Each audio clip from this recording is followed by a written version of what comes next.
بسم اللہ الرحمن الرحیم۔ مدینہ میں وعظ کرنے والوں کے لیے حضرت عائشہ رضی اللہ عنہا کی 3 اہم نصیحتیں۔ حضرت شبیر رحمۃ اللہ علیہ کہتے ہیں کہ حضرت عائشہ رضی اللہ عنہا نے مدینہ والوں میں وعظ کرنے والے حضرت ابن ابی صائب رحمۃ اللہ علیہ سے فرمایا کہ 3 کاموں میں میری بات مانو ورنہ میں تم سے سخت لڑائی کروں گی۔ حضرت ابن ابی صائب رحمۃ اللہ علیہ نے عرض کیا وہ 3 کام کیا ہیں؟ ام المومنین میں آپ کی بات ضرور مانوں گا۔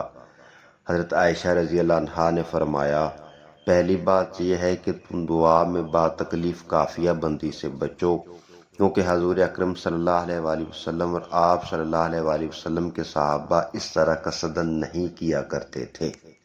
دوسری بات یہ ہے کہ ہفتہ میں 1 دفعہ لوگوں میں بیان کیا کرو، زیادہ کرنا چاہو تو 2 دفعہ ورنہ زیادہ سے زیادہ 3 دفعہ کیا کرو، اس سے زیادہ نہ کرو ورنہ لوگ اللہ کی کتاب سے اکتا جائیں گے۔